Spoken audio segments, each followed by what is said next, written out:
Sure. I can Okay. see what you're looking like. Let's see what button is got pushed here. Let's see. Is flump happening? Yeah, it's going to the right. There it is. There's the terrible screen.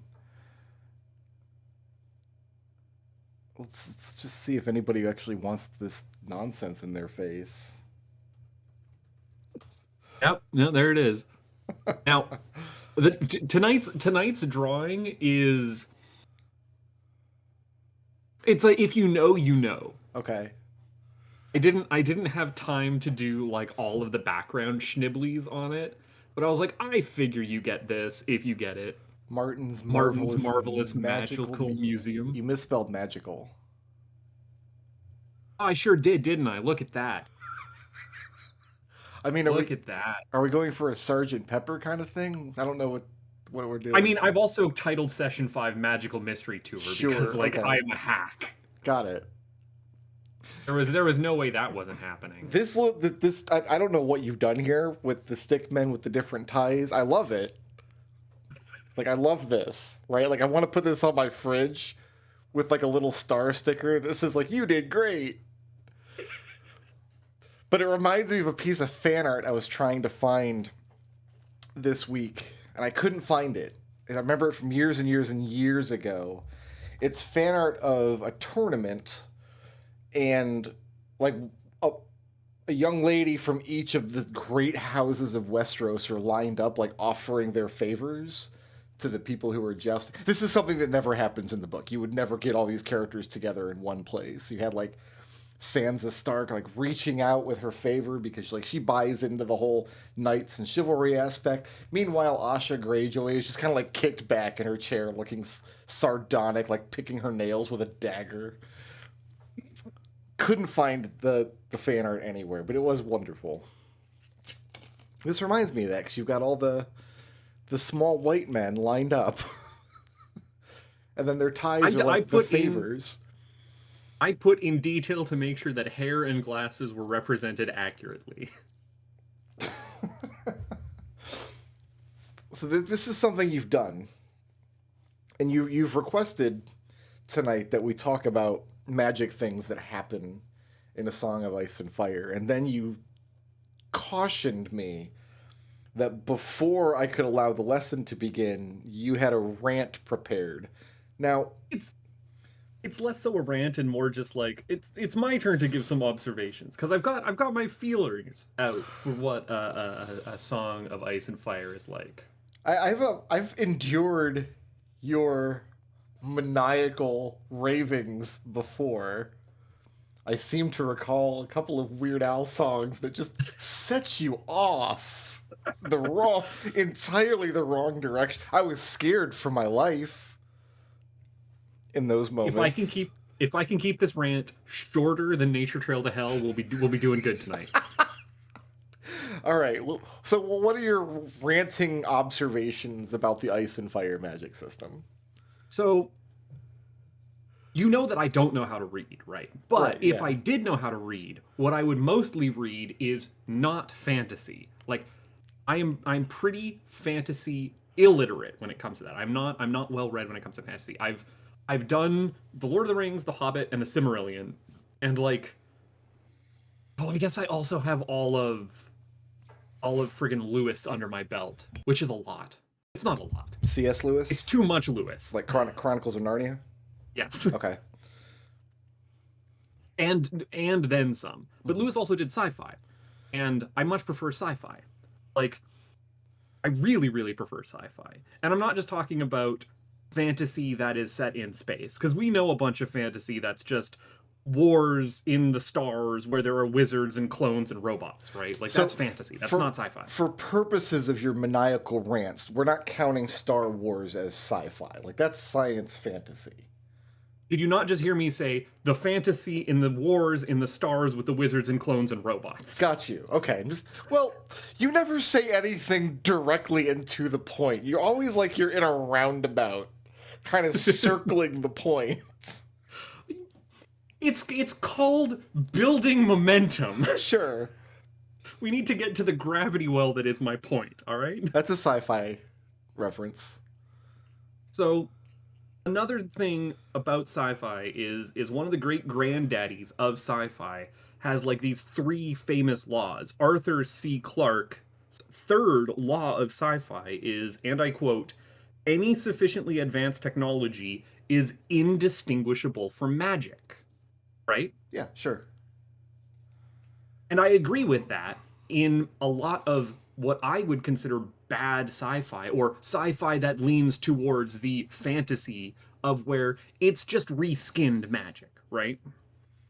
The kind of Uh, sci-fi that I like probably leans closer to hard sci-fi, where when you like dig into the questions about what is fantastical about the world, you usually find a why or a how the thing works, right? okay. There is an underlying logic to it, or there's a law that maybe the main character doesn't know, but someone incidental to the plot definitely does understand how this thing works. Okay.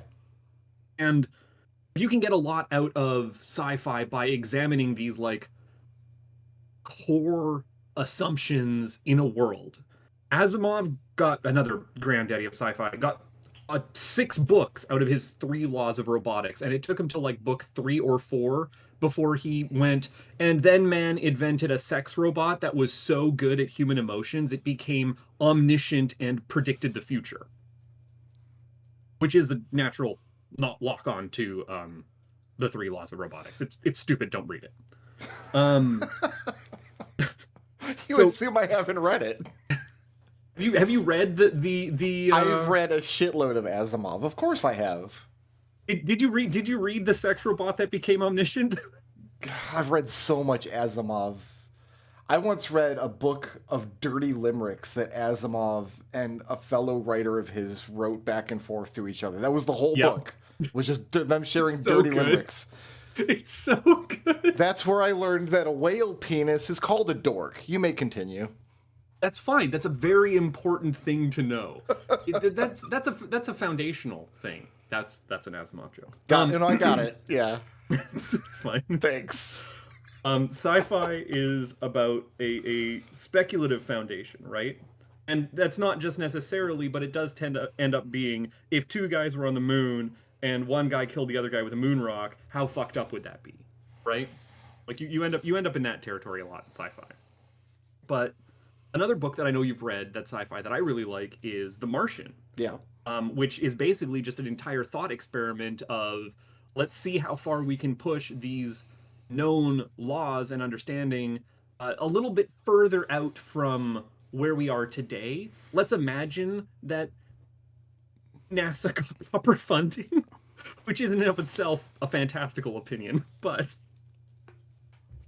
and see how far things can go when everything goes terribly, terribly wrong for one guy. Yeah. It's in a sci-fi setting, if it's mentioned, it should have some explanation or it should have some exploring of its history provided and then some like consequences developed to that fantastical element, right? Okay.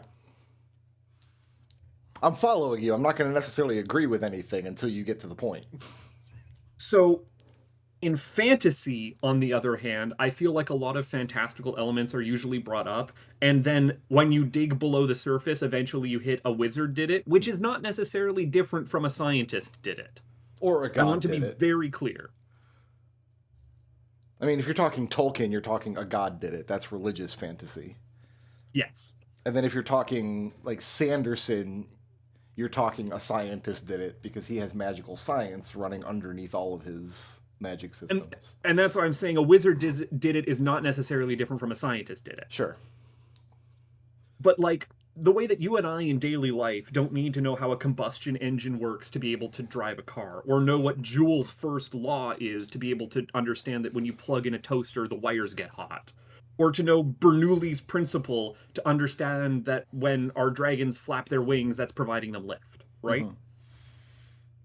But someone out there should know why these things work to be able to make them work. And other fantasy that I've read would be like the Discworld series, right? Define and a lot of the time, someone. Do you mean the author should know, or do you mean someone in universe should know?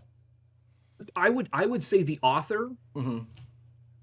and you get the sense that someone in the universe would know. or did know at some point. And then that brings me to the final quote that I want to throw in your face, which is, I feel like in fantasy, instead of sci-fi looking to the future and speculating out forwards, fantasy has this tendency of history became legend, legend became myth. And it's about lost knowledge. It can be. And that's kind of the realm where magic sits in fantasy, is we used to know how this works, but now we don't, and it's magical. Well, you have to remember that most modern fantasy stems from real world folklore. They came from a place of humans not understanding how the world works and needing explanations for, like, why lightning burned all our crops down.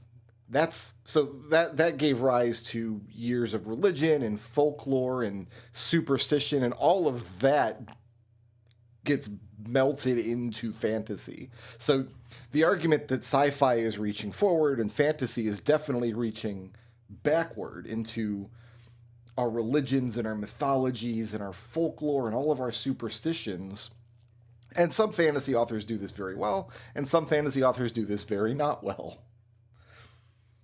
So that's the distinction that I draw between fantasy and sci-fi, if I have to draw a distinction. And that's again kind of where I'm working at it from, is that while I can enjoy a lot of that exploration of how history became myth, or how we see a phenomenon and then try and create a narrative to explain it, that's oftentimes not as fulfilling for me when it comes to the fantasy that I have read. And that brings me to, I want to see what if fantasy is wizards and magic and dragons, we've covered the dragons, I want to get into the magic and the wizards. So where do you think A Song of Ice and Fire lays on that spectrum? Because when I say spectrum, I mean, okay, on one end of the spectrum, you've got, you mentioned Pratchett.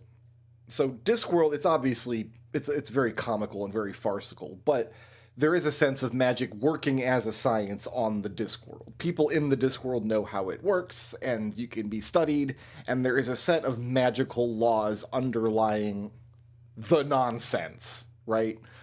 And then on the far other end, you have something like Harry Potter, which is a very narrative sort of magic. The magic just does whatever it needs to do in this scene, and the explanation is, don't worry about it so much.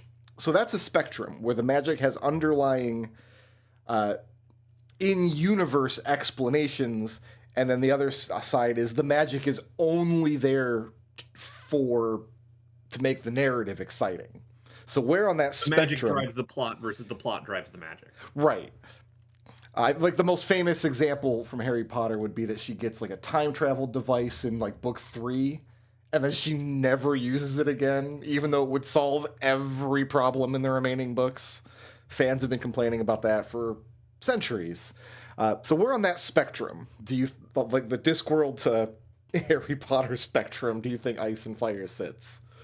So my basic understanding from what you have shared with me about how the magic works is there is like solid rules to why everything fucking happens in Westeros. Like there is an underlying order to the universe, and there are forces beyond mortal comprehension at play. And the beyond mortal comprehension is the part where we just have to take it on a form of faith that this magic is real. But mostly people aren't interacting with it on a day-to-day basis, and people are definitely not like tapping into it in any kind of societal way. Would you like to hear a popular fan theory that has a lot of evidence and credence behind it? Because before Martin wrote the first book in A Song of Ice and Fire, he wrote a lot of sci-fi, he wrote a lot of fantasy, he wrote a lot of everything. I'm just gonna cut you off there. If this is some bullshit like it's actually our world after a nuclear apocalypse billions of years in the future or whatever, I'm out. I'm done. That theory exists. It's not where I'm going. Okay, good. All right.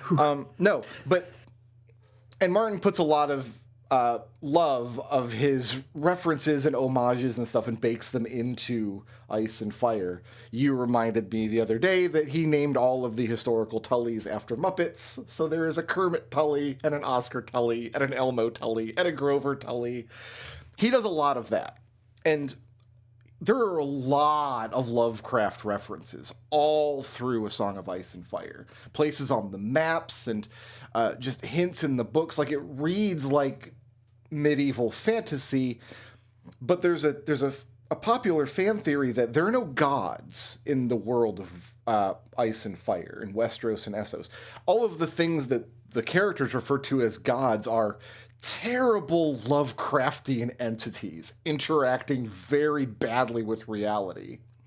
So that's one theory, that's where the magic in the world comes from, is this like medieval fantasy universe interacting badly because they're worshipping Lovecraftian gods. You've played Tunic, and that's the realm that it plays in, and I really, really like that. Where it's like, you thought that this was just plain old Zelda fantasy, and then here we go with the unspeakable horrors underneath the ziggurat. So yeah, and the gods that we've spoken of, they're the old gods of the north, and there's R'hllor, the red god, and then there's the drowned god of the Ironborn, and they have their worshippers, and on the surface they kind of look like regular religions in any fantasy setting. But when you get into the story and you get into some of the magic stuff we're going to discuss today, they get really fucking scary really quickly. Magic, okay, so the quote from the story, and God, I can't remember what character said this, but it says, the thing about sorcery is it is a sword with no handle. There's no safe way to grasp it. Using magic is capital B-A-D bad. It's never good for anybody. I'm going to look up who said that quote in the book. I really like that. I like that, or I like the concept of tapping into magic is tapping into something beyond which you have any control of. Mm-hmm. Okay, so it was said to Jon Snow from Dala, who's one of the wildlings. There's a group of humans that live up north, way beyond the wall, who live outside of the reach of the Seven Kingdoms. They call themselves the Free Folk. The people in Westeros call them the Wildlings. And she says, "We free folk know things you kneelers have forgotten. Sometimes the short road is not the safest. The Horned Lord once said that sorcery is a sword without a hilt. There is no safe way to grasp it." And this theme is repeated again and again and again and again and again, all through the books. Almost every time we see magic on the page, something terrible is happening. A common thread that we see is the saying, "Only death can pay for life." If you use magic to heal someone, if you use magic to revive someone, you have to pay for that somehow. Someone has to bleed. Laws of equivalent exchange, yada yada. Equivalent exchange, not necessarily, because some people's blood is worth more than others. Melisandre, the Red Witch, is obsessed with getting king's blood, because king's blood has true power. So, and there's a lot of overlapping themes, but the underlying theme across all of these world religions seems to be magic is just fucking bad. But it is fun, and there's lots of it in the books. And Westeros, as a culture, doesn't believe magic is real. It's just, like you said, not a part of their everyday lives. This is not a fantasy story where, like, you can hire a hedge wizard to come around and, like, make your crops better. You talked about some of your pet peeves in fantasy stories. One of my pet peeves in a fantasy story is when magic is treated so flippantly that it stops being magical. I hate the phrase, "and then he reached for his magic." That's a phrase that I see over and over and over in fantasy literature. When somebody's about to use a spell, oh, he reached for his magic. Like he's a video game character and he can see his mana bar, right? So, but I mean, like, Discworld plays in that realm, right? Like, where magic is mundane, or, yeah, mundane. Magic is mundane, but it's still magic. Discworld gets away with that because magic in the Discworld is so weird that any description of it defies comprehension. The Pratchett's book, I think it's Equal Rights, has a little girl who's becoming a wizard, and girls aren't supposed to be wizards in this world, so she's not receiving training. And like she describes the magic that she's using as like, well, it's like shapes are floating around and they're kind of different colors, and you can make the shapes do things, but they're not really shapes. Like there's not words for what I'm doing, but I know what I mean. Mm-hmm. And it might not surprise you that I took some reference from that writing my own novels, which you've read, when I describe a character's thoughts as literally being angles moving and fitting together. I loved that description. It was so evocative, and I immediately got the kind of puzzle freak that Farm Dingus was. I almost called him by the right name. You almost got it on record. I'm never going to do it. But yeah, you pay me good money to call him by his right name. You can thank Pratchett for that. But the interesting thing in A Song of Ice and Fire is the books are written from so many different perspectives that you get a lot of different characters looking at magic in a lot of different ways. And I think last week we talked briefly about Aeron Greyjoy, the Damp Hair, who believes he's performing magic when he drowns people and then resuscitates them. Mm-hmm. So that to him, that's a magical ritual. He sees himself as a user of magic. The power of the drowned god flows through him. He's wrong, and it's going to end really bad for him. But I did make a list here of 10 magic things that happen throughout the story. I kind of ordered them because you wanted them from like most to least. But ordering them is hard because you see clearly and wonderfully magic things on the page, but the character in the moment doesn't recognize it as being magical sometimes. So sometimes fantastical things happen, but they just kind of happen on the side because they're not the focus of the chapter, because the guy's more worried about like finishing this journey he's on or whatever. Oh God, you're going 1 to 10. I've got my list 10 to 1. Which way do you? Well, I'm going to go 10 to 1, and you can do whatever you need to do on here. Number 10, we don't need to go into a lot because we actually talked about it last week. It's the birth of Dany's dragons. Dragons are by far the most magical thing in the stories, and this was number 1. I have it as number 10 because it's the most magical, and then things get less. Never mind. It doesn't matter. The order is irrelevant. But with the birth of dragons, more magic things are happening in the world. Like, magic is becoming more and more powerful. Priests and wizards are finding their stuff works better. Charlatans are finding that they have real power where they only faked it before.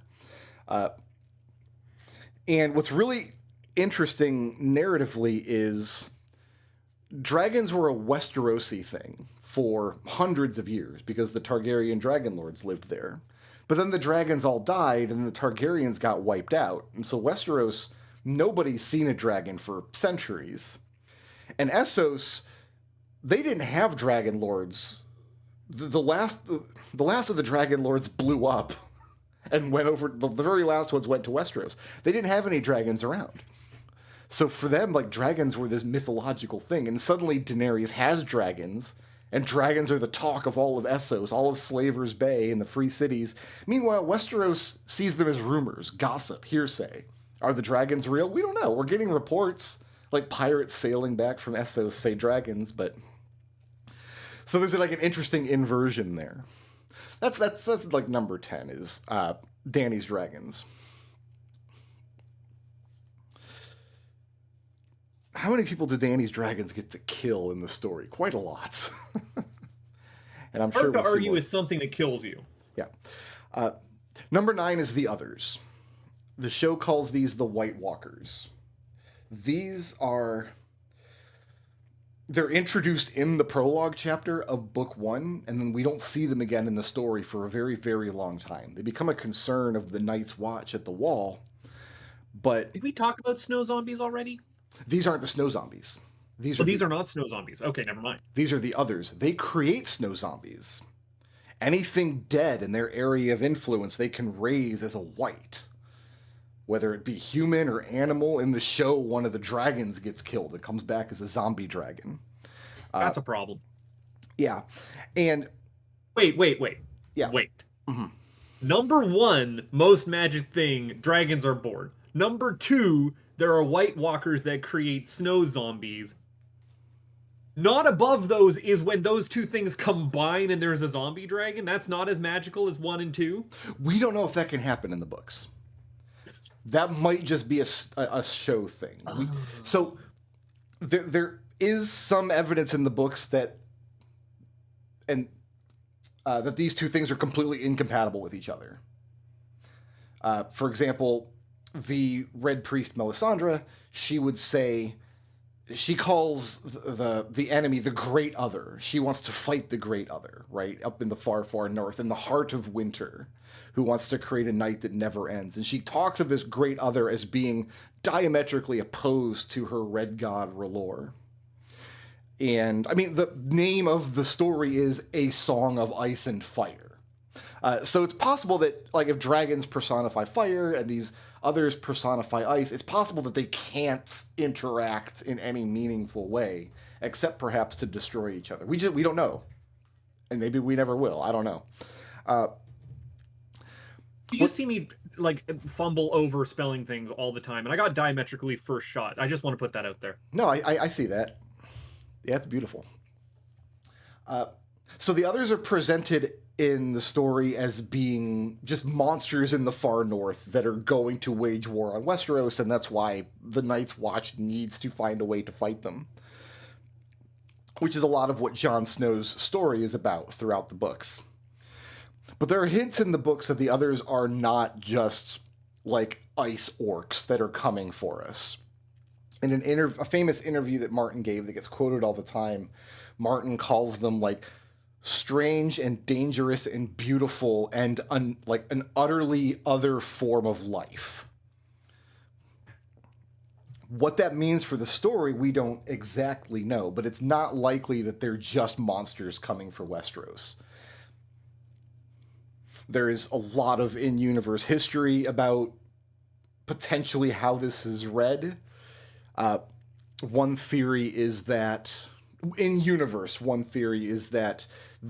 the last time the Long Night was overthrown, it wasn't because they defeated the others in battle. It was like a marriage pact. Like some human kingdom gave a bride to the Night King beyond the wall, and like an accordance was made, and then the wall was built out of that accordance. But over centuries, humankind has forgotten something about this accordance. We don't know all the details. So the others are just like this primal magic, and the way it's described is that when they come, winter comes with them, or else winter brings them along.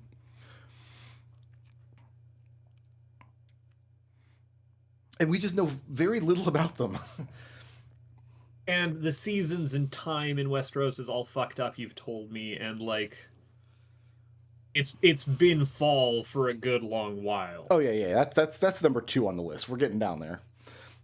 Number 9 I'm going to say is the others, and more information about them we just don't have. Unfortunately, we have some hearsay from some wildlings. We've seen them on the page a few times. They are killed by obsidian weapons and Valyrian steel. And in the show, I'm sure you've seen just like the blue gremlin-looking guy who sneers a lot. I couldn't pull a single picture of a character from the show. Not to mind. No? Okay. I'm like that ignorant of the entire affair. Thank God. Well, so that character exists, and then because when they made Space Jam 2, God, well, I don't even remember the subtitle, like Let's All Jam Again or whatever it was called. The premise of that movie is that all WB properties are like in the Space Jam verse. So there's just this stupid scene where they're playing basketball with Bugs Bunny and like the Night's King from Game of Thrones is just dancing on the sidelines. Oh, it hurt the soul. It hurt the soul to see it. I thought they claimed that that movie was actually in beta and then quietly canceled it and delisted it from all platforms. They released it and I watched it. What happened to it after that, I don't know. I'm making Warner Brothers Smash Bros joke. Oh yeah, no, that. The next thing on our list is everybody's favorite form of magic from every fictional property ever. Resurrection. Do you like resurrection in your stories?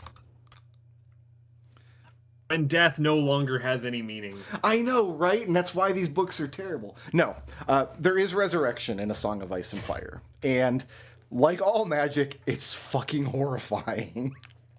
So the way it works, so the Red God R'hllor, there are 3 resurrections in the books. 2 we've already had on the page.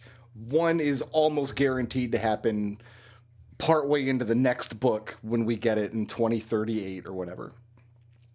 The Red God R'hllor has a way to breathe life into a dead body, essentially.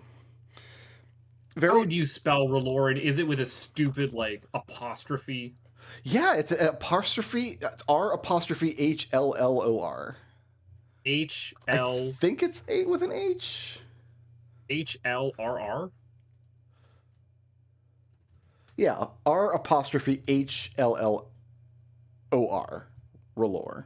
There you go. Fucking goddamn. Yeah, if that isn't an old one ass looking name, I don't know what is. Right? God damn it. Learn to use some fucking vowels.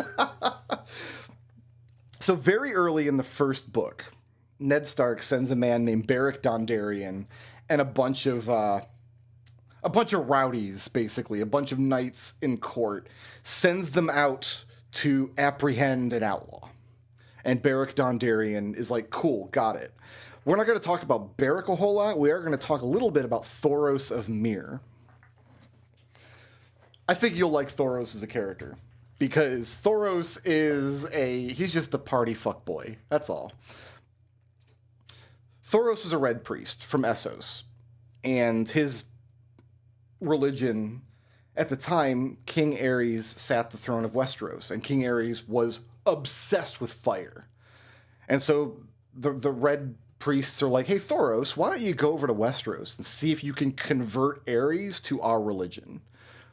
So Thoros went over, and like it didn't work. Aerys didn't convert anybody. So Thoros was just kind of hanging around the court, and he's not a very good priest. He likes to drink, he likes to fuck, he likes to fight.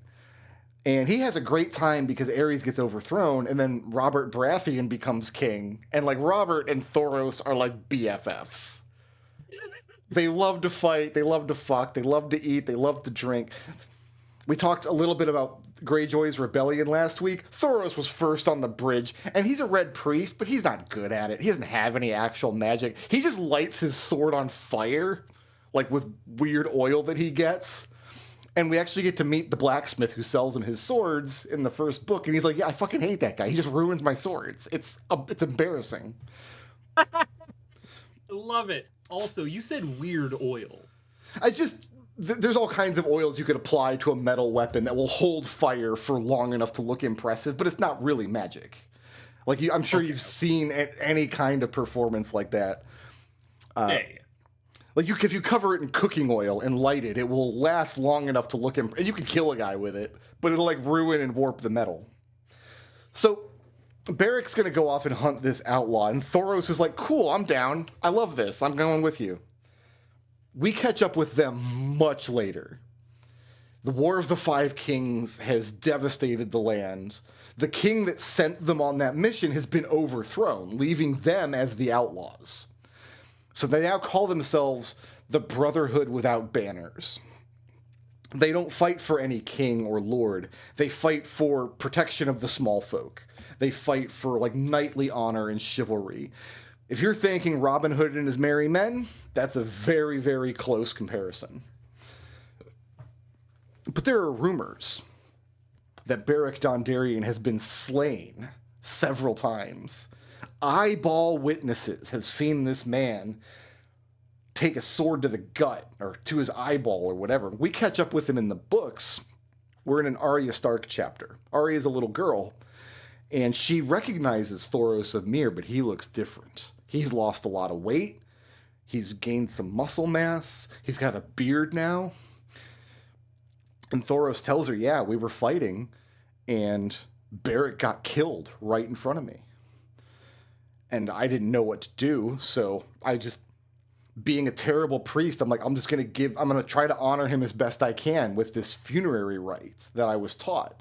And part of the funerary rite is to give the kiss of life to the corpse, which is what he did, thinking he's going to perform this rite, and then they will bury Beric and move on.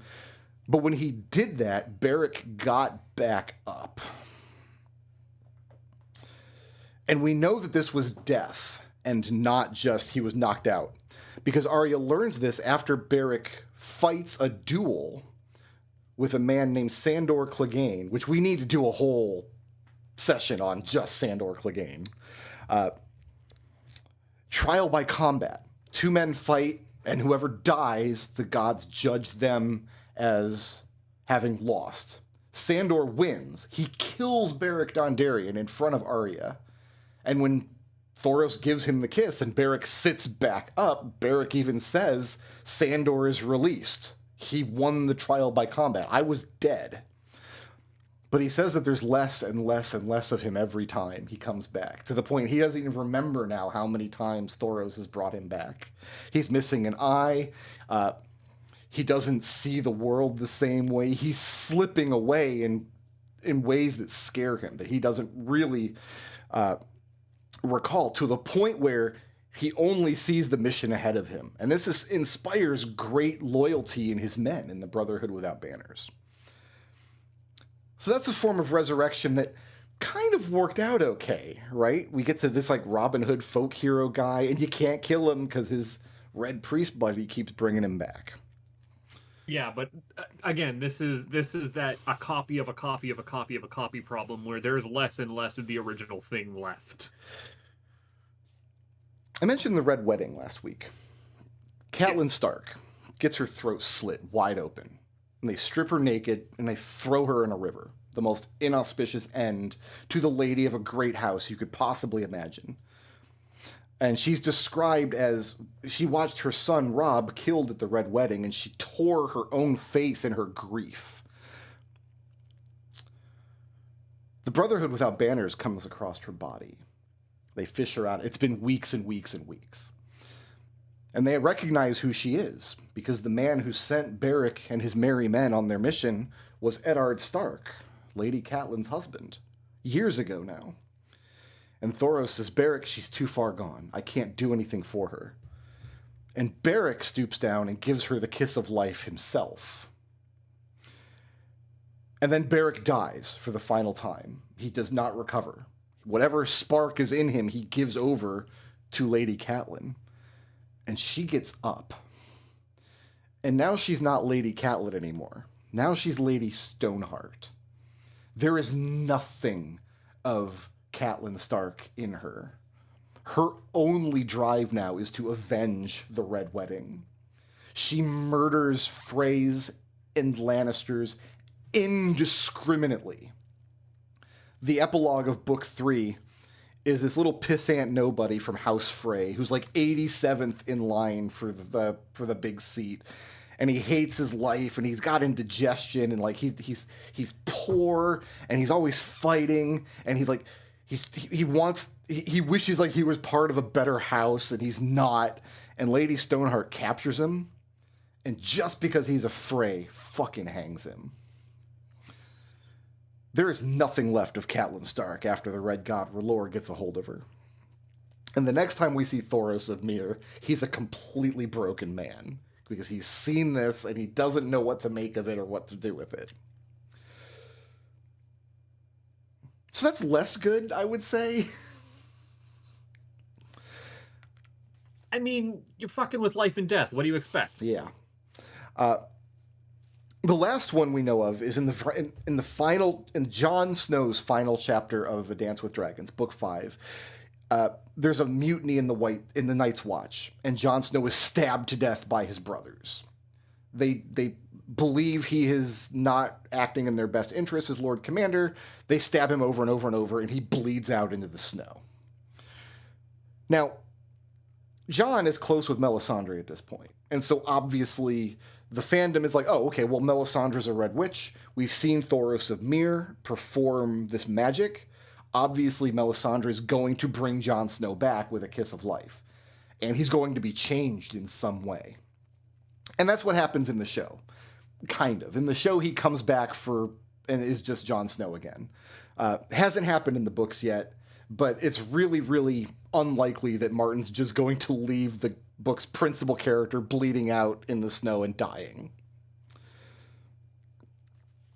So those are resurrections. Pretty high on the list. And I really like how the resurrections are handled with the Red God R'hllor. They're scary. What comes back is the same person, kind of, but it's like something else is like in there with them. And then in the case of Catelyn, it's like nothing of her is in there because she was a very compassionate person. She was a very patient and honorable person, and Lady Stoneheart has none of those qualities.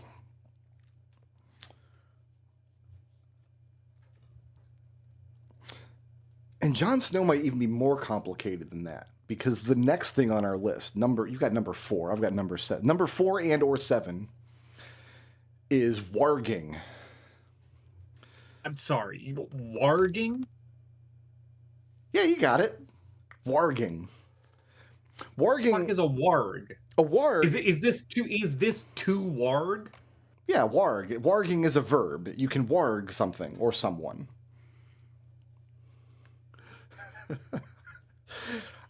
If you warg something, you project your consciousness into it. This is usually done with animals, and this magic is strongly associated with the far north and the old gods. Hold on, I'm stealing this bit from Ross Scott, of all people, from one of his early machinimas. My body lies over the ocean, my body lies over the sea. I'm no good at astral projection. Oh, bring back my body to me. Astral projection is pretty close, yes. I would say. So in the books, there's a character, we actually get a great, very detailed look at what warging is like from a couple of different sources. But in the books, there's a character named Varamir Sixskins. Varamir is a master warg. He has... the reason he's called Sixskins is because he has 6 like animal buddies that travel with him. He's got like a shadow cat and is it a hawk or a raven? One of the two, I forget. But he's one of the wildlings' premier scouts because he can warg into his bird, and then his bird can get a great view of all the area. Was it one of the like all the Stark kids have puppies and they warg into the puppies at some point? Oh yeah. So the Starks have very strong connections to the far north and the old gods, and it is heavily. I mean, it's confirmed in the books that the Stark children are all wargs. Very quickly in the story, they all get direwolf puppies. And these are not just pets, like it's shown in the books, and these are point of view characters, so we actually get to see firsthand this extremely strong connection that the Stark children have with their direwolves. The degree to which they warg is very, very all over the place, because some of these kids stay in the north and some of them go far away. Sansa, her wolf is killed very early in the story in book 1. And she, kind of thematically, is the least Stark-like of the children. She is the least wolfish. I don't know if I want to go into the story of how that wolf dies. We might have. So, they're traveling south. King Robert... Hold on. We definitely have. You think so? I want to say... Yeah, because we went through Arya. Yeah. Gets direwolf puppy, gets wolf pup to attack her sister. Yeah, we're getting all of this. Great. So this is how Sansa, Arya has her wolf attack Joffrey because Joffrey's being a dick. And Joffrey runs crying to his mama, and his mama insists that the wolf be put to death. Before that can happen, Arya chases Nymeria off, throws rocks at her wolf to force the dog to run away. And when that happens, the queen insists on putting Sansa's wolf to death instead, which is devastating for everybody, obviously. So Sansa loses her wolf when she's killed, and Arya loses hers when she's forced to chase them off. But then Arya has a bunch of adventures, and sometimes she has very weird dreams where she wakes up, and she's always very lonely and very isolated because she doesn't have her family around her anymore. But she has these dreams where she wakes up and she's not a scared little girl, she's a strong wolf. And she has a big pack around her at all times, and they hunt together, and they're not scared of anything. And Arya only sees these as dreams. But of course, we, the reader, understand she's warging into her wolf Nymeria, sometimes from a world away. And one of the reasons we know this is because Bran, her crippled brother, on his adventures in the north, his wolf is named Summer. And Bran explicitly learns how to warg into Summer. And this is a big deal because he's crippled. He can't move. He can't walk. He can't run. He can't do anything. But when he's in Summer, he can do all those things. He can hunt, and the world comes alive with scent. And, I mean, he's starving as a little boy because they're traveling through frozen wasteland with nothing to eat. But as Summer, he can feast. And Bran eventually, one of his companions is a simpleton stable boy named Hodor. Hodor is introduced in the very first chapter of the very first book, and Hodor is just, nobody knows what's wrong with him, but all he says is his own name, Hodor. That's the only thing he is ever capable of saying. Very loyal. I need to ask, is he played by the guy who goes yarp on Hot Fuzz? He is not. So in the show, it's actually not played for laughs at all, which is a good thing. But typically, Varamir Sixskins in his one chapter explains that you can't warg into a person. It's too devastating. Like, the human mind is too built to exude that. Like, they will force you out. But Hodor is a simpleton. And in a time of great need, Bran wargs into Hodor and controls Hodor's body and picks up a sword and fights in a way that Hodor has never been trained to fight. And he describes, like, being able to feel Hodor in there with him, and just how terrified he constantly is because he doesn't understand what's going on and can't stop it. So even warging, like, even this magic where, like, oh, we get to be, like, inside of our animals for a while, kind of fun and quirky, even that is, like, very scary when you look at it from that aspect. And I think Bran is even kind of warned, like, hey, like, don't do that, like, too often. We don't want to break Hodor, right? So warging is very much not drift compatible stuff like in Pacific Rim. To me it sounds like it's pushing one consciousness aside, basically. We're not totally sure because in the books we're not totally sure because the person doing it is like a 9-year-old boy who's very excited to be doing it. Bran thinks this is a cool thing for him to do because he gets working legs and he can pick up a sword and he can fight if he has to. It's this childlike outlook, I guess, is a way of putting it, of I don't realize what I'm doing is very, very bad because it feels very, very good, right? Like, Bran has to be told by his companions, like, you have to eat the crappy, like, acorn paste we're giving you. We know you just ate as Summer last night, and it feels like you're not hungry, but you will starve and die because you did not eat that deer. Summer ate that deer. Like, none of that meat. This is the Matrix problem of just put me back in, man. Right. So there's a couple other It is implied that all of the Stark children are able to do this to varying degrees. Robb Stark never does this explicitly, as far as we know, but Robb Stark was never connected to any magic or old gods the way that Bran was, and he never experienced the kind of trauma that pushed him into it the way that Arya did. So to him, his wolf Grey Wind is just a very, very loyal companion and pet. But there is a very fun theory. Because Varamir Sixskins, when he dies as a human, he talks a lot about how he can live a second life. A talented warg, when they're dead, their consciousness can go permanently into an animal that they're connected to. And Varamir tells himself, like, which of these animals do I want? Like a shadow cat? Do I want a bird? What he decides on is a human woman. He decides he would rather have like another human life, even if it has to be as a woman, which is an extremely not okay circumstance for him.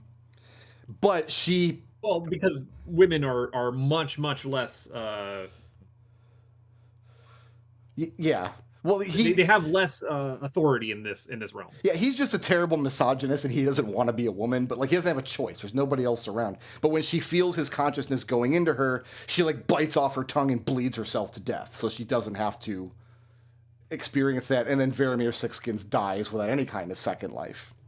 But there is this through line of, okay, when somebody dies a violent death, and they have these warging powers, and they have an animal they're connected to, their consciousness might just flow into it, so they could live a second life. So there's a popular theory that Robb Stark is killed at the Red Wedding, and his consciousness flows into Grey Wind, who is then immediately killed by the Freys. Which is horrifying to think of.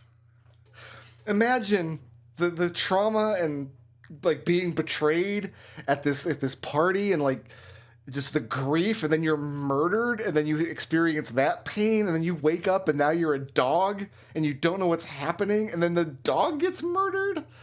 That's a bad day. I hate it when I wake up and get double murdered. But the reason people think this is important is because people suspect that Jon Snow is going to warg into his wolf Ghost, at least for a time.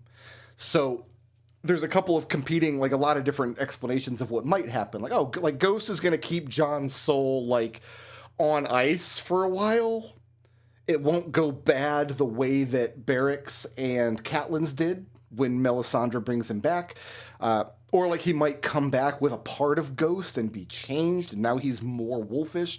Lots of ways it can go. But that's warging, pretty much. So even here you have this kind of very basic fantasy magic, right? Like, what is more basic than, oh, I can control what this animal does? That's very Harry Potter stuff, right? But animal familiar, like I'm actually not as well read on D&D as I should be. How quickly do you get a familiar? You can get like a find familiar spell, like very low level. I think it costs like 50 gold to cast or something. Yeah, you get a little familiar buddy, and it's I used to have the familiar counter tracker, and I have lost it. But I was keeping track at one point of the number of familiars you've murdered. Oh, I do love murdering familiars. Yeah, so I like the angle we take of we explore the existential dread of warging into creatures.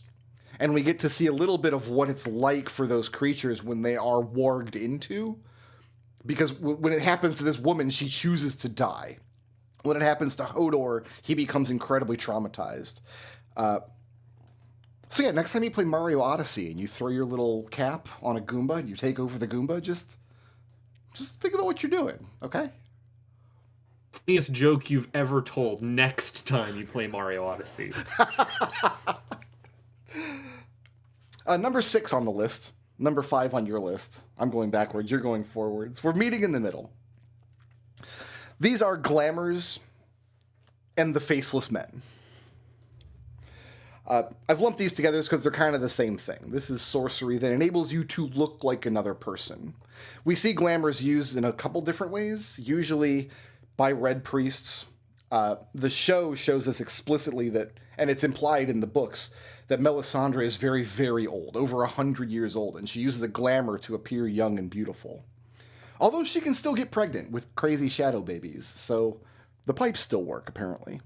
The shadow pipes. Yeah. Different pipes. Melisandre also uses a glamour to make a man look like another man, because Stannis wants to execute this dude, but Melisandre's like, I've got a use for that dude. I don't want Stannis to execute that dude. Here's this other dude. Let's make other dude look like the first dude, and then they execute the first dude, and Stannis is none the wiser. And then first dude is sent off to do dude stuff. So those are glamours, and the Faceless Men are the same but different. The Faceless Men are a death cult in the Free City of Braavos. They serve who they call the Many-Faced God. They call him that because every religion, every faith, every culture, every mythological explanation, everybody has a version of death. It's the only thing that's certain. And the death cult basically, they say, they call it giving the gift of death. Arya, this is the death cult that Arya Stark joins, and she kind of learns to be an assassin. She thinks she's joining like a ninja assassin, like they're going to teach her how to fight and kill. She doesn't realize that she's joining a death cult at first. But their magic, so, okay, you kill a guy, you kill, good old Bob, and then you carve Bob's face off.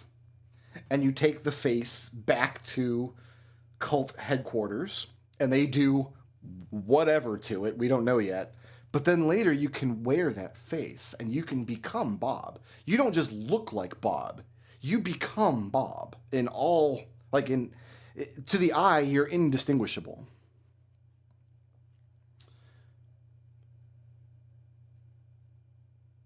I knew that was coming, and I should have prepared myself for it. But that's pretty much it. You said the words. I don't know what to tell you. So there's a man in... We talked about Jaqen H'ghar. We've talked about Arya Stark, who gave Arya 3 deaths, and then he changed his face right in front of her. Mm-hmm, mm-hmm. That character is described in great detail before and after. His face is a totally different man. And then a character fitting that description appears in the first chapter of the next book, in the prologue of the next book, in fact. And you're like, oh, okay, so this faceless man has made his way down to the city of Old Town, which is where this prologue takes place. One thing that happens in every one of these, if you're a prologue point of view character, you're dead. They never survive. The prologue guy always dies. And at the end of the chapter, this guy who looks exactly like this faceless man that Arya met murders prologue guy. And then at the very end of Feast for Crows, when another character arrives in Old Town, we meet prologue guy, and he's totally fine.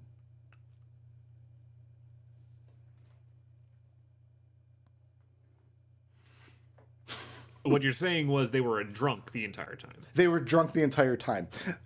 It looks like the Faceless Men have businesses in Old Town. We don't know what or why, but yeah, they could just make themselves look like anybody they need to. Or a doppelganger, I guess. They're a doppelganger, exactly. There's an especially cringy moment in the show, very late in the show, like after Arya Stark has gone home to Winterfell, and her sister is like going through Arya's things, and she finds like this bag of faces. And like, oh, just my bag of faces. What do you do with my bag of faces, Sansa? Maybe leave that alone. Oh, it's awful. It's cringy. Ugh. But okay, but where do you keep all your faces if not in a bag? Do you keep them in the face trunk? How many faces you got? I don't know. When do you know you have a face problem? Yeah, you're just so the vibe that I get is you don't actually have to carry a bag of faces, because when we first meet Jaqen H'ghar, he's a prisoner. He doesn't have anything. He's wearing rags. He doesn't have any possessions. He doesn't have a bag of faces, and he hasn't like collected faces along the way. So it feels like it's a technique you can kind of learn to do to change your face that at some point you are anointed with the face of another. We're not sure how it works. Arya's not that far yet along in her training.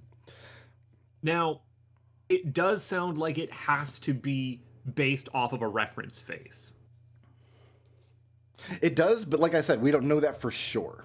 Like, yeah, the man we meet who says he's Jaqen H'ghar, like, is that a real guy? Was that ever a real guy? Is he an amalgamation of like 40 different faces that are back at the HQ? I don't know.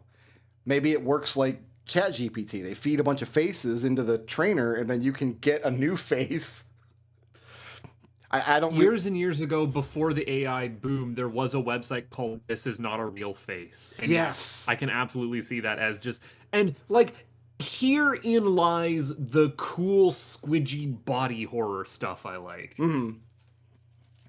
Yeah, no, taking faces off is definitely squidgy body horror. It's my favorite. It does appear that Arya is going to master this technique and come back to Westeros and shenanigans will happen. But we don't know what that's going to look like. All right, so I'm going to move on to number 5 on the list, number 6 on your list. Hey, let's talk about resurrections again. Wait, again? Wait, what? Why? Yeah, because there are different kinds of resurrections. We only talked about one. So there are at least 3 other kinds of resurrection that we know about. Maybe 4. Wait a second. Maybe 4. I love that it goes dragons, daddy snow zombies, resurrection, being a furry. Yeah.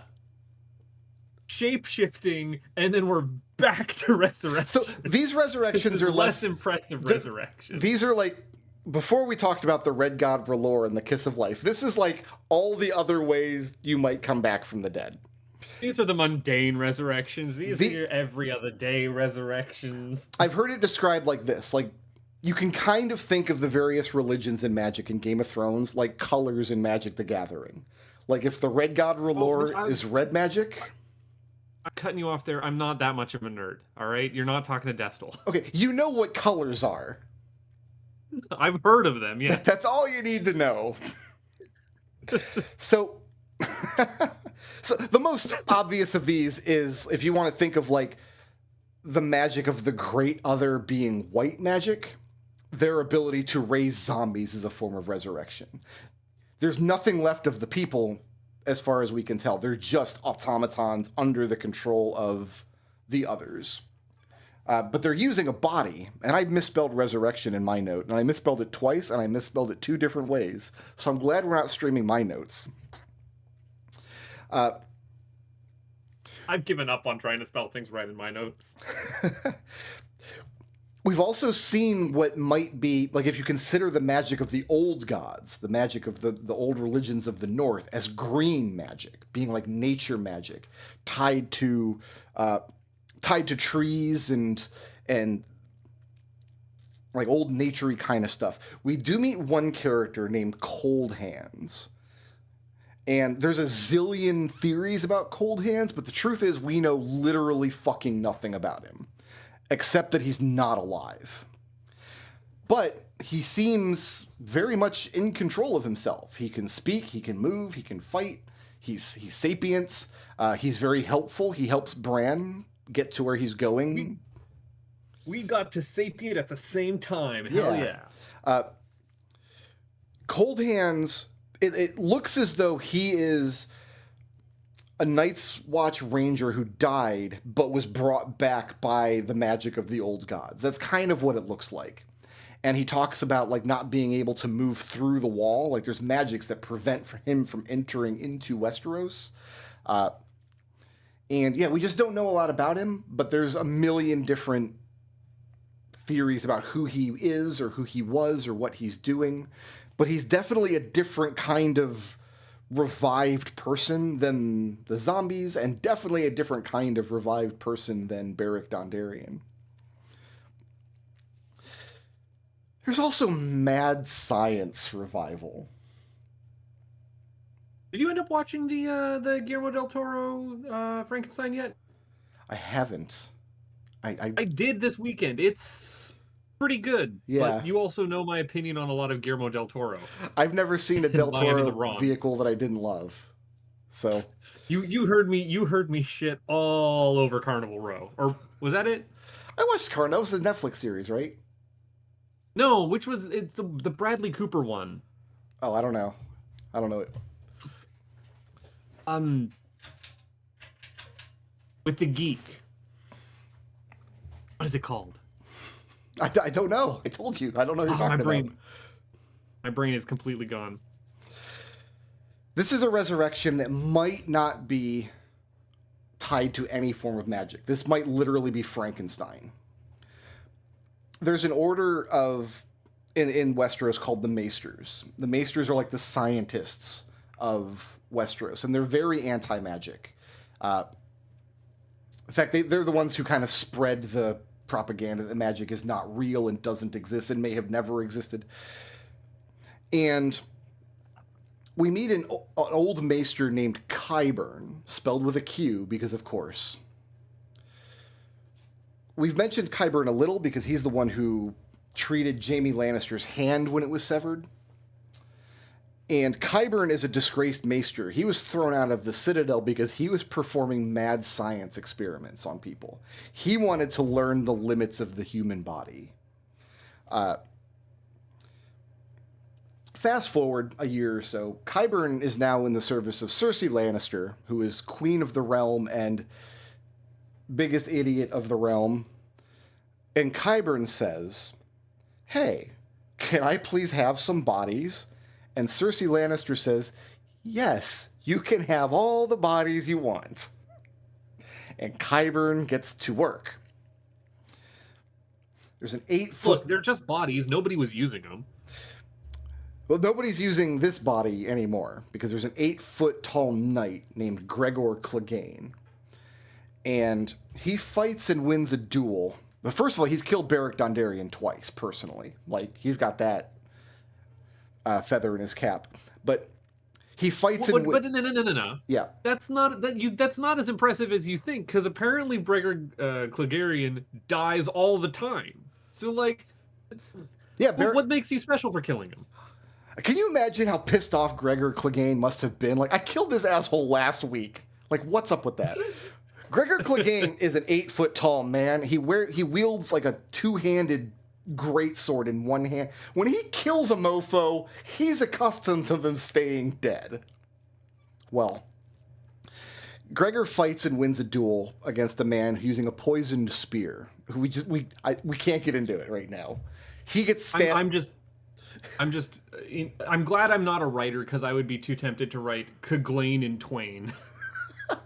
He gets jabbed with this poison spear. No, he wins the duel. Like, he's in agony afterward. Like, the poison is killing him very, very slowly. And Qyburn is like, "Hey, can I have that?" And Cersei Lannister's like, "Ugh, fine. We're not using it anymore." So the anguished, like, barely alive, poisoned body of Gregor Clegane disappears into Qyburn's laboratory, wherever it is. It seems fine. Now, in the next book, for political reasons, they have to send Gregor Clegane's head to Dorne. The Prince of Dorne wants the man's head. And Cersei's like, "You know what? I know right where it is. Hey, Qyburn, where's that dude's head?" And Qyburn's like, "Here you go." So we see the scene where the Prince of Dorne gets this head in a box, and the skull is so gigantic it can only belong to Gregor Clegane. It's the man's head. The man is headless. Let's fast forward a little more. Cersei Lannister gets herself arrested because she's a dumb shit. And the church says, you're going to have to stand trial, but we're only going to, like, release you to the Red Keep to await your trial if you undertake this extremely humiliating walk of shame. So we're going to shave all the hair off your body, and we're going to strip you naked, and we're going to make you walk barefoot from the church all the way back to the Red Keep. And people are going to... I think I know this gif because I find it all the time instead of finding the one from Hot Fuzz. Is it the nun ringing the bell, shouting "shame, shame, shame"? Yeah. Yep, that's it. That's the scene. I hate that gif. That's the wrong gif. I don't know what the context for that gif is. The context is Cersei Lannister is walking naked and barefoot through King's Landing, and there's a nun behind her ringing a bell saying, "Shame, shame, shame." Well, Cersei gets back to the Red Keep, and she's exhausted, and she's absolutely traumatized. She's, like, at her wit's end, and somebody, like, comes and puts a robe around her, and they tell her, like, Qyburn tells her, like, she's written to Jaime at this point, and she hasn't got a response from Jaime. She doesn't know that Jaime has burned her letter. But Qyburn says, "We found a champion to stand in trial by combat for you. May I introduce the newest man on your Kingsguard, Sir Robert Strong." And here's this 8-foot-tall knight wearing a helmet, and he says, "Sir Robert Strong has taken a vow of silence until all of the Queen's wrongs have been righted." Uh-huh. And that's all Are we you know. supposed to be reading through the lines on this one? All we know is that the 8-foot-tall Gregor Clegane was dying in agony, and then we shipped his head off to Dorne, and now there's a monstrously huge Gregor Clegane-sized knight wearing a helmet that nobody has ever seen him remove, and he's taken a vow of silence. Does Roland the Headless Thompson Gunner start playing at this point? So that's like mad science stuff. We don't know what the hell is going on there. It's absolutely not magic. Absolutely not magic. No This is a disqualify from this conversation. A scientist did it, a wizard didn't. All right. We're moving on to number 4 on the list now. And we're going to talk about some old gods stuff. Green Seeing and the Weirwoods. So all over Westeros are these extremely like old and magical trees. You may have seen pictures of them. Like giant. I drew a picture of one, didn't I? Yeah, maybe. But they have like faces on them, and they're like all these like sneering, like grumpy faces, and they bleed red sap from their eyes. Originally there were weirwood forests all over Westeros. Yeah, there's one. I like that guy. Look at little wispy woods, a little bit wispy woods, but I think we could. I got the tear. But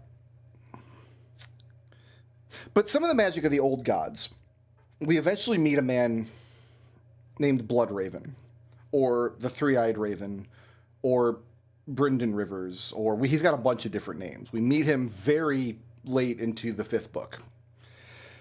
This is another character that I could do a whole 2-hour lecture on. But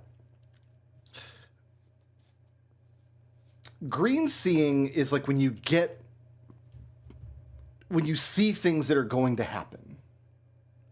One of Bran's companions is known to be a green seer, and he says over and over again, like, this boy is fearless. He's a scrawny kid. He's little, but he's not afraid of anything because he says he's seen the moment of his death, and today isn't it. And he's always seeing things. He's always telling Bran about things, and the things that he's seen eventually come true. And we think that there's some connection between that and the Weirwood trees. So the way that Bloodraven describes it to Bran in Book 5, because Bran finally arrives at this old cave with this 150-plus-year-old man whose body is like mummified and decrepit. He's got tree roots growing all through it. This is like, Bran has thought of this character as like a kindly wizard who is going to teach him magic and teach him how and make his legs better so he can be a knight. Nope. He's a gross, barely moving corpse, gnarled and tree. It's scary stuff. But the Weirwoods, we think they kind of work like a network, like Westerosi internet. Like the roots underground, like maybe all touch, because he can show Bran things through, like anywhere a Weirwood is standing, he can almost like warg into them, into this like psychic tree network.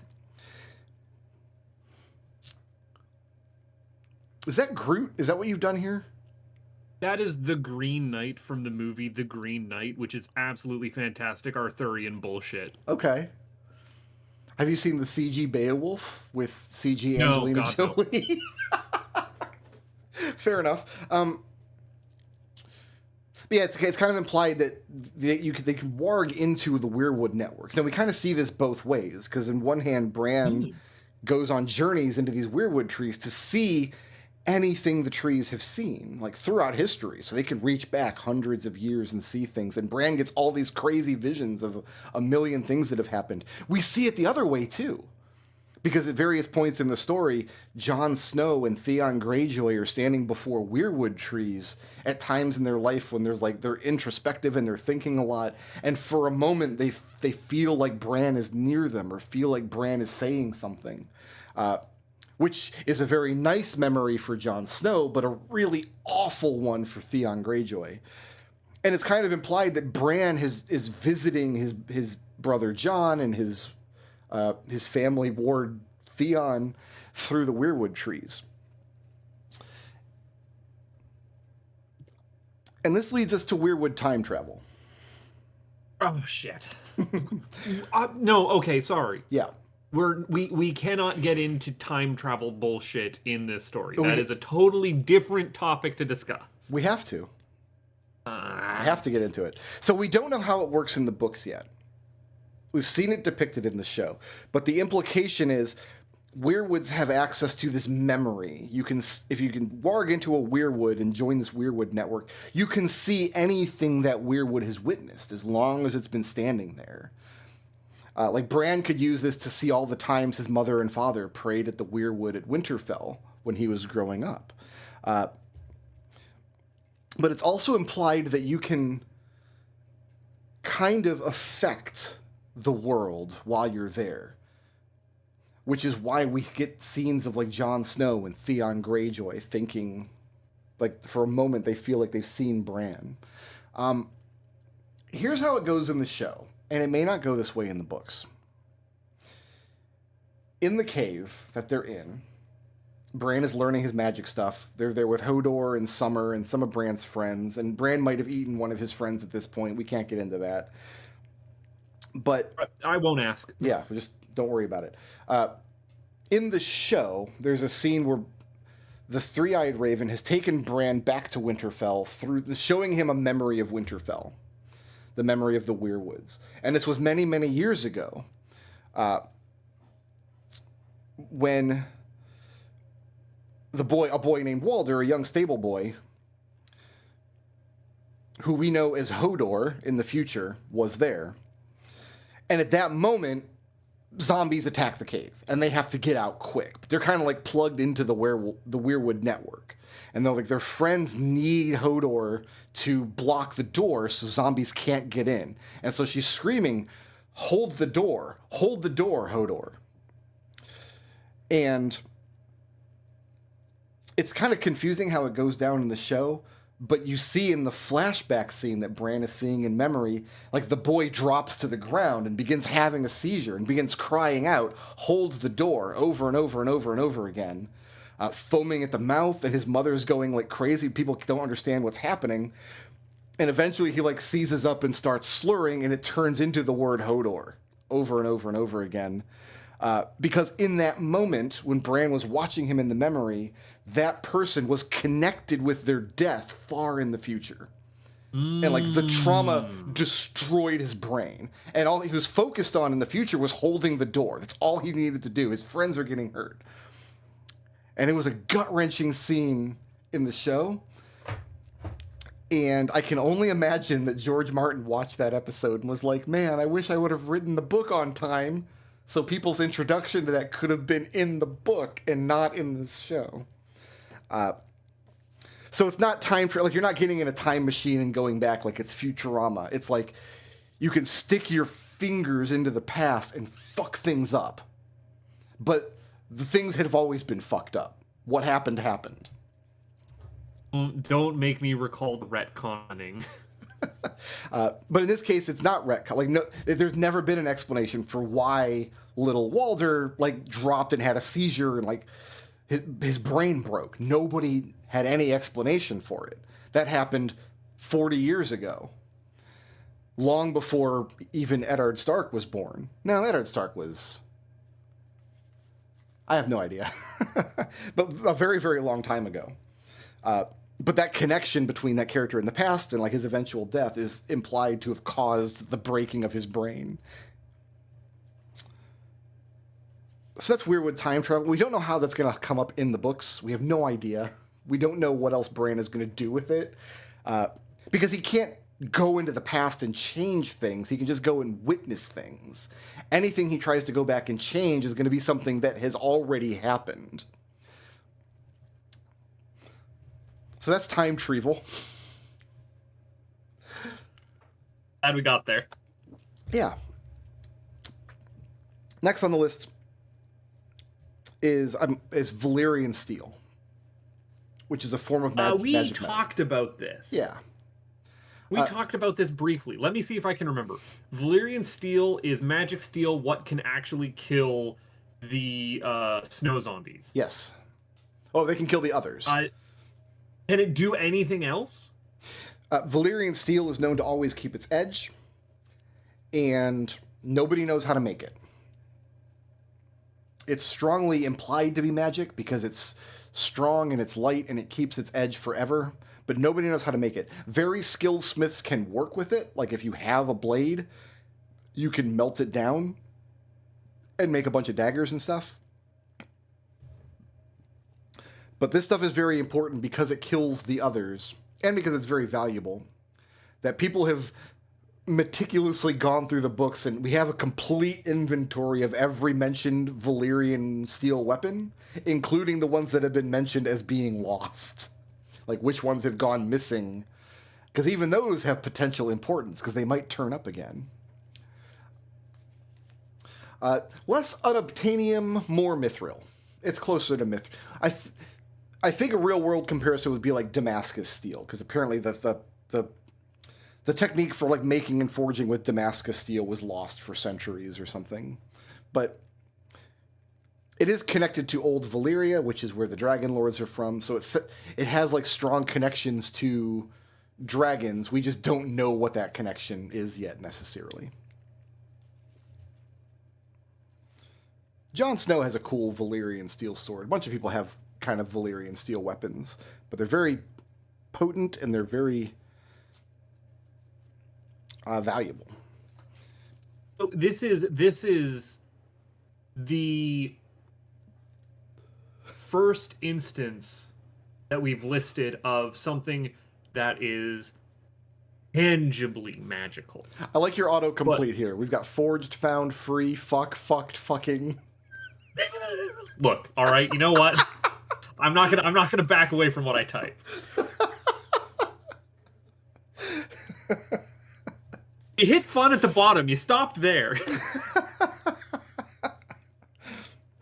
But like, this is we got all the way down to number 8 on the most magical to least magical before we hit a magical object. I mean, okay, so technically dragons are objects, but like this is the first thing that is maybe a magical object. Yeah, it's not like a D&D world where there's like old magic items just kicking around everywhere. Yeah, you like we didn't even touch on like a Palantir or something. No, I'm not aware of anything like that. Maybe a little bit. It's glass candles. People, I think, can communicate through them, but I don't think it works like a Palantir. I think it works more like a projection kind of thing. You need candle tanglement to be able to communicate through them, and even then, you're still going to have to be working with Morse code. And that's kind of all we need to say about Valyrian steel. It's like it's magic in the sense that nobody knows how to make it, and it definitely has properties that aren't just its physical properties, but these aren't magic swords in the sense that like they do magical things. They're just very, very nice weapons to have. So I do have a question though. You say that we know for sure that they can kill others. Yes. Have we seen that, or is that just part of the myth? We've seen it. We've seen it happen. Okay, all right. Yes. So it is confirmed other killing properties. Yes. In fact,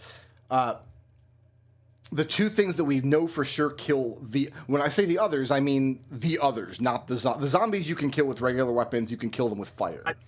I've got the distinction there. The first thing is Valyrian steel weapons, and we know this because Jon Snow has a Valyrian steel weapon, and he's killed others. And the other thing is obsidian, also called dragon glass. This is a material that is kind of treated like magical in the story. It's this like magical, wondrous material. We know it's just we know what obsidian is, but it does have strong connections to heat and fire and dragons, and obsidian weapons were found in a cache left in the far north. There's a scene where Samwell Tarly, who is like the fat Night's Watch guy who he thinks he's a coward and he doesn't know how to fight, he kills an other with an obsidian dagger in a moment of desperation. And all of his friends are like, that's the sickest shit we've ever seen. They start calling him Sam the Slayer because they think he's a badass. And like he doesn't understand the compliment, so he sees it as being very deprecating and he hates himself for it. Sam's a great character, but he's kind of an Eeyore. So again, in your hierarchy, Yeah. dragons, and by extension dragon glass, more magical bullshit than the others. So like this checks out. So number 2 on my list, or number 9 on yours, is something you mentioned earlier. It's the seasons that last for years. We don't know the mechanism behind this. We don't know anything about the actual cosmology of this world. This is a world where seasons can last for years and years and years. You've heard the saying, "My sweet summer child." That originates from Game of Thrones. And it doesn't just mean like a naive child. It literally means a child who has never known a season other than summer. My sweet summer child, first appearance in English, Game of Thrones. Book 1 of Game of Thrones, 1996 or Bullshit. So yeah, the Stark children, even Robb Stark. Like I think Robb has lived through winter, but he doesn't remember it. He was a baby. Bran and Arya, they've never seen a season other than summer. It's one of the longest and most prosperous summers on memory. And then the War of the Five Kings happens throughout fall, and then winter is just about to break as we're going into the next book.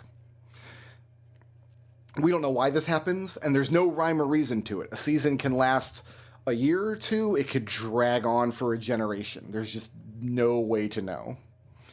Martin has just said, yes, this is magic, and yes, I intend to reveal the mechanism in the books, like it's going to be important, but it's anybody's guess what that means.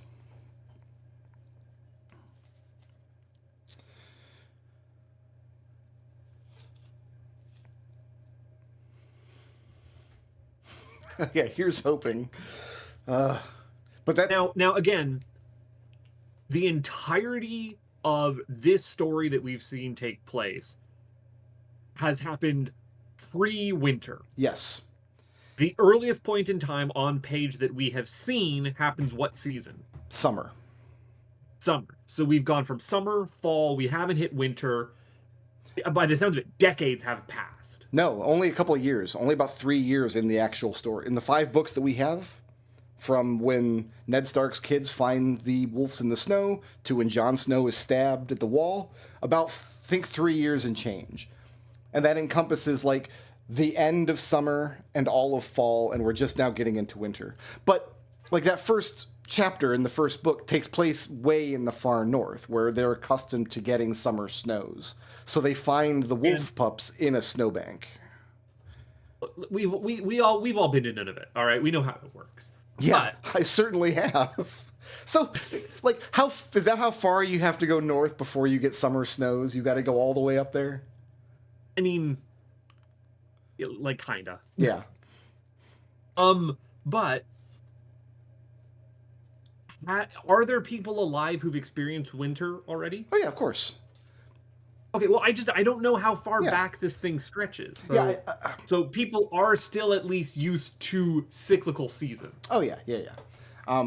Okay. In fact, the Stark words are winter is coming for that reason. And it's not just like, oh, winter comes every year. It's like there's memory attached to it. Because even in the middle of a long summer, like they're experiencing at the start of the books, their words are winter is coming. Just because things are good now and prosperous now doesn't mean they always will be. Yeah, but I mean, like, I don't know if that could be decades, that could be millennia. Like, again, this is the first time like actually getting like a chronology in my head for this stuff. I think Robert's Rebellion. I think we saw a short winter after that. I think Jon Snow and Robb Stark might have been babies through a winter. But yeah, the adult characters in the books will have lived through at least one winter. Okay. But you have like teenage characters who like Robb Stark would be like 15 or 16, and he wouldn't remember winter very well, if at all. But Robb Stark lives in the far north, so he is still accustomed to snow and cold, whereas the rest of Westeros is not. And very early in the books, you see this contrast between the Stark children, who know winter is coming and they've experienced cold, and like the Baratheon children, Joffrey and Tommen and Marcella, who are visiting Winterfell for the first time and they've never seen snow. Joffrey at this point is 15 years old or something, and he's never seen snow in his life. He's never experienced winter. He's a summer child. And a shit. So where I live in Canada is about as temperate as we can possibly fucking get. Mm-hmm. And there have been years where we don't get a snowfall. And so I have seen the like light in young children's eyes when they experience their first snowfall, or the sheer terror of, oh my god, it's a -degree outside. These are things that I treasure deeply, is watching people realize, fuck, -1 sucks. Yeah. I mean, I moved to Florida at 5 years old, but I lived for the first 4 years of my life. I lived just outside of Cleveland, Ohio. So I have like extremely vague memories of winter snows. And I've been back to Ohio since in wintertime. And my wife has this excellent picture on her phone. We went up, it was we didn't know that we were going to be traveling. We went up for a funeral, very short notice, like the middle of January or something. And there's just she's got a picture of me just sitting in the snow, with my arms crossed, just grumpy. I think I post an angry picture every time it snows here in your Discord. I'm just bundled up to the nines with my Homestar Runner scarf and just miserable. I hate it. Now, I would never wish snow on my worst enemy. The good news is, where I live now in Tampa Bay, like if we need a snowplow, our nearest snowplow is on loan from, I think, Valdosta, Georgia. Just in case we need one, Georgia's got one for us. Good looking out.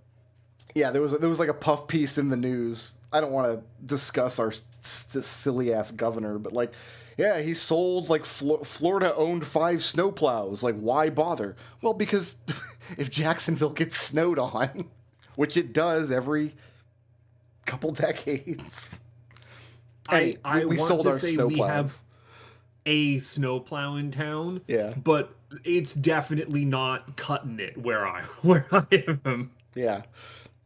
We have one more piece of magic on the list. And this is just all caps, prophecy. Do you like prophecy in your fantasy stories? It can be fine.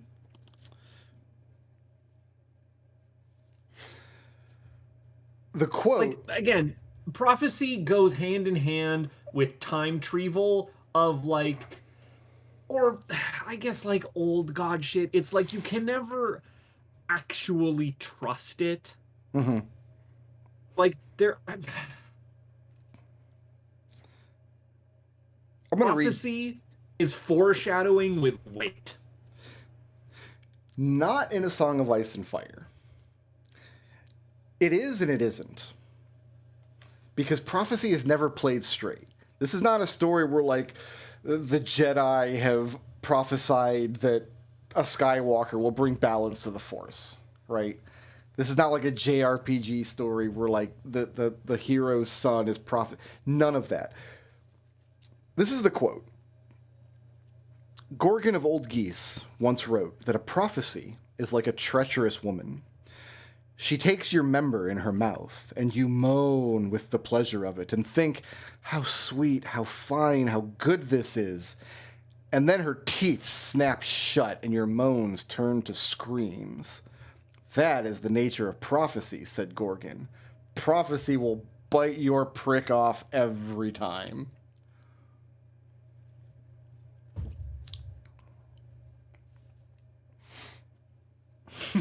I got the gist of it. Yeah.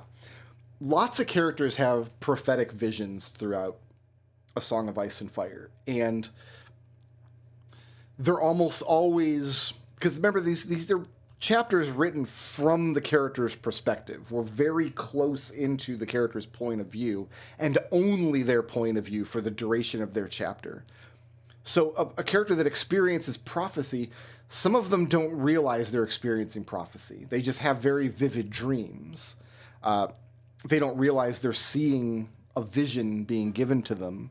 Or if they do, they don't realize it for what it is. Or if they do, they don't realize what it properly means. And there are lots and lots and lots of examples of people thinking the prophecy has said one thing, but it's actually saying something very different. To that end, since this is such a POV-heavy narrative, are you only ever seeing prophecies from your POV, or can POV character A see a prophecy in which they are not present for the thing that is being prophesized? Across the board. It's done every which way. Yeah. I mean, that's fair, right? Yeah, we see, like, the Targaryens specifically are said to have many prophetic dreams. They see events, they see things happening, and a lot of the times they misinterpret these things.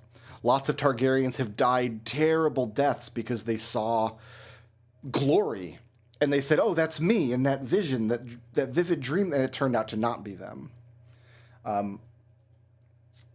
There are too many examples. Are they the ones who all look the same with the white hair?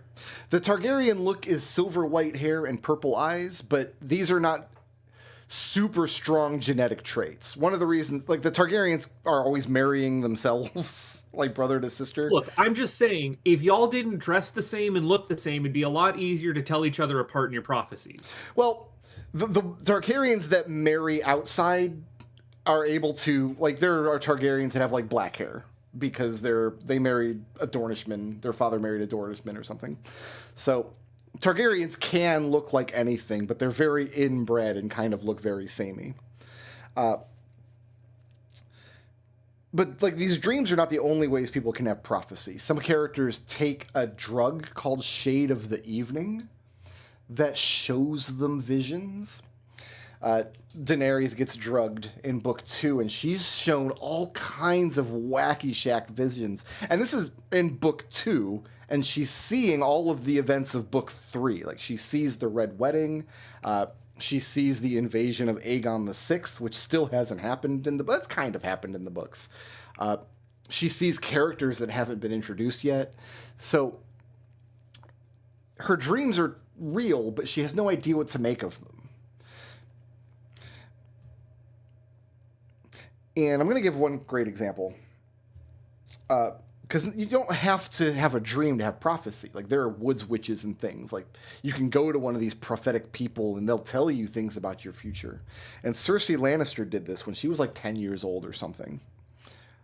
She and her little friend, whose name doesn't matter because she's about to die, they went and saw this woods witch named Maggie the Frog. And at this point, Cersei Lannister, her head was filled with dreams of marrying Prince Rhaegar Targaryen. That's all she wanted in life.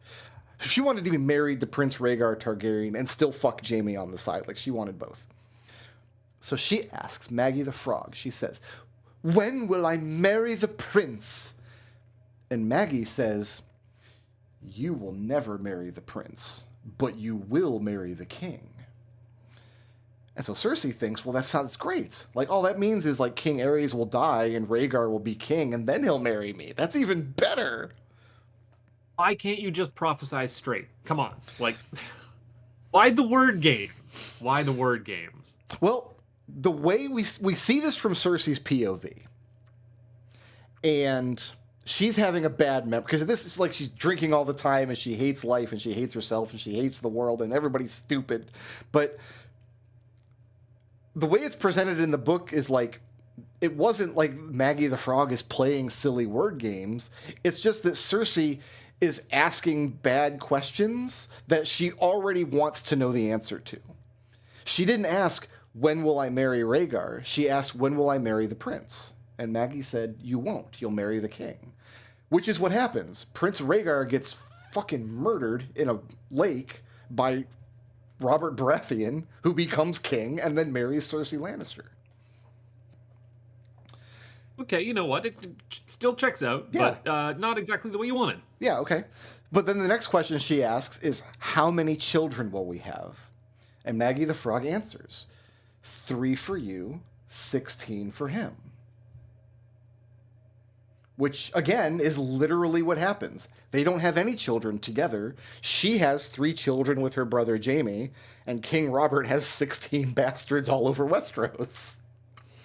Who Cersei murders, by the way. She goes on a crusade to murder all these bastards. Like, she has a baby murdered and beheaded in its crib in the first book. She's a fucking charmer. We love Cersei. And Cersei Maggie continues and says, you know what, let me just bring up the quote, because it's great. And it gives you an idea of how prophecy will bite your prick off every time.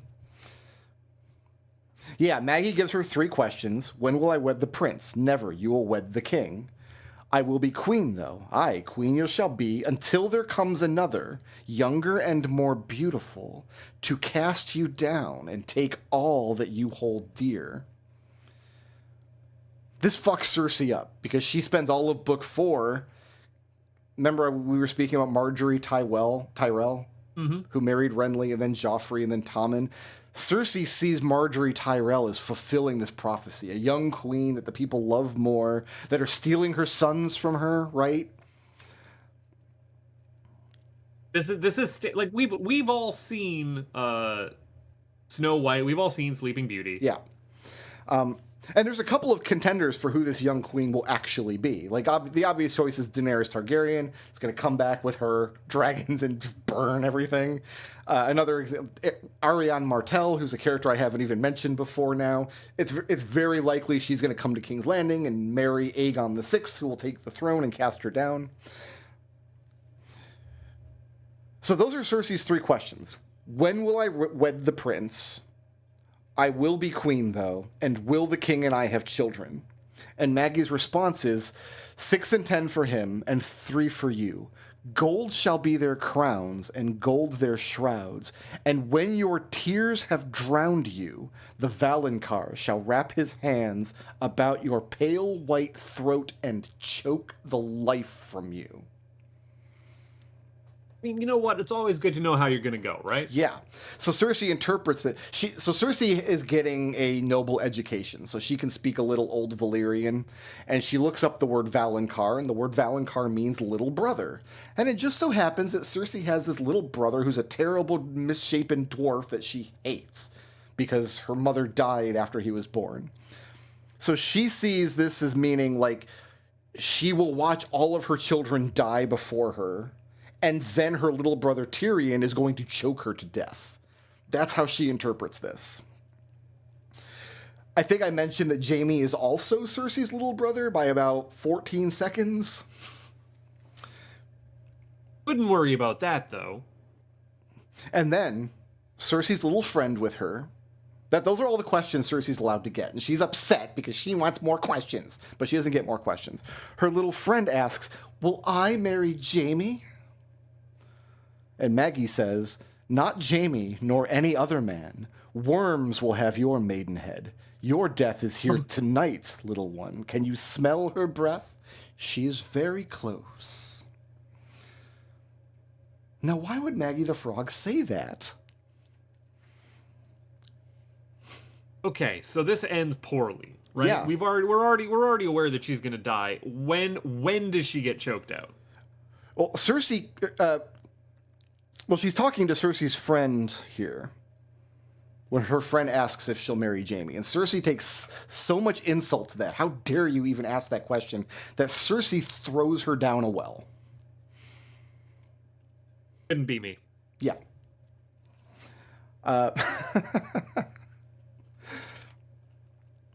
So Cersei spends all of book 4 is the first book where we get Cersei POV chapters, and we kind of learn how much of her terrible behavior is wrapped up in this obsession with this prophecy, and how she's already watched her first son die at his own wedding, and she's like super protective of her other son, and like she wants to prevent this from coming to pass. So all of the bad decisions she makes is like trying to tear down this Tyrell alliance and throw shade at Marjorie and hunt down Tyrion. And it's just bad decision after bad decision. And what it looks like is going to happen is that Tommen and Myrcella will die in the coming war.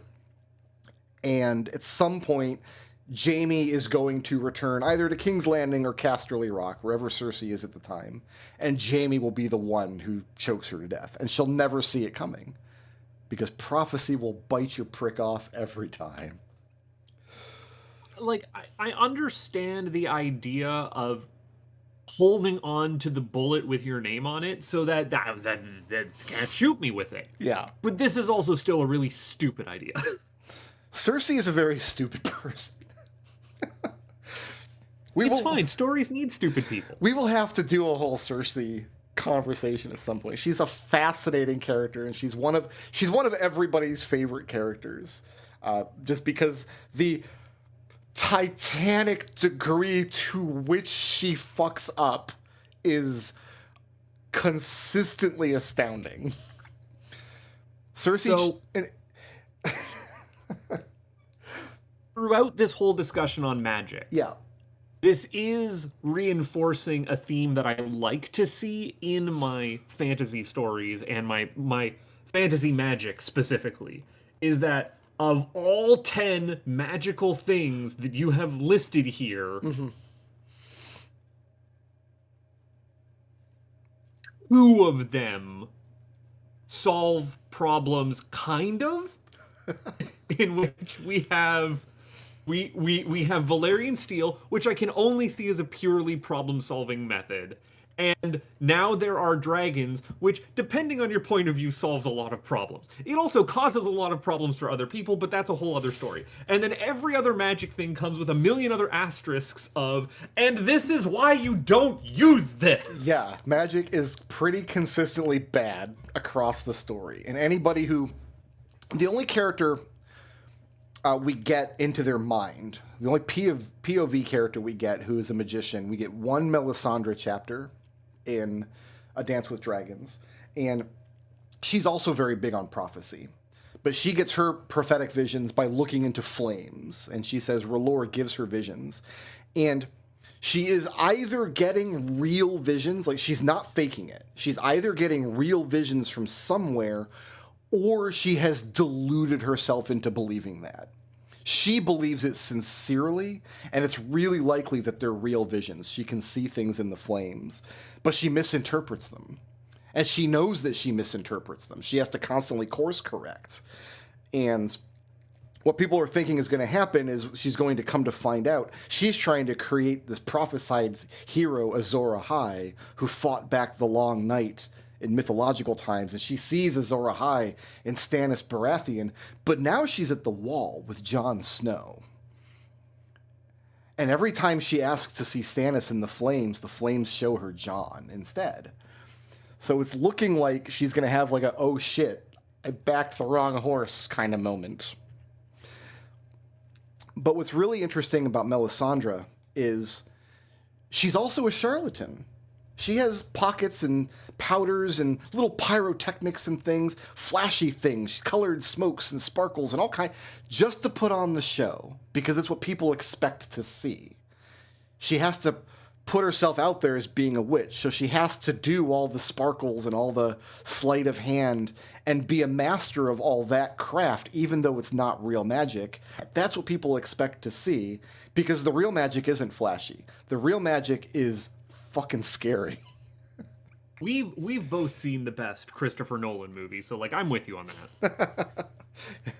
That's a great movie, and it's a great example because like the real magic, that's the point they make in the movie. Like you have to dress it up, or people don't know what they won't believe you. And So it's going to be very interesting to see what happens with Melisandre. I hope she comes back with... A lot of people didn't like her point of view chapter, but I actually really, really enjoyed it, and I hope we get more of her. Wait, you liked the magic blood witch that birthed a shadow monster? Surprise, surprise! Yeah, she's a fascinating character. And she 100% ride or die. Like, she really sincerely believes that everything she's doing is for the good of humanity, because she wants to fight the Long Night and destroy the Great Other. Like, every terrible thing she does throughout the story. Like, at one point, she wants to get a hold of one of Robert Baratheon's bastards and murder him in a blood ritual. So, because King's blood has power. And Davos sneaks the boy and smuggles him away because he doesn't want the Red Witch to have power. In the show, and we suspect in the books too, Stannis has a young daughter named Shireen. And we're expecting at some point, Stannis, in the show, he's so desperate, he gives Shireen over to Melisandre to burn because she has King's blood in her veins. And she needs to power some kind of spell. That hasn't happened in the books either, but Shireen's days are numbered. So I want to plug your books that are not published yet, but you are desperately trying. Some of the best prose that I've read that you've written for those is the chapter that takes place in the Bad Vibe Bog with the hag there. The Bad Vibe And I can Bog. definitely see why you wrote something like that. If this is the kind of stuff that really or gets your jimmies going. Game of Thrones has been very formative for me in how I like to think about fantasy, and there is a lot of that DNA in my own writing for sure. Because I like a world where magic is kind of at the periphery and nobody really knows what it is or what it can do. And also it's kind of scary if you get tangled up in it. Like I said, I call it the Bad Vibe Bogs for a reason. In Book 5, Jorah Mormont and Tyrion Lannister. Is Jorah with them at this point? I don't know. I think it's before he meets up with Jorah. But they travel through a kind of bad vibe bog.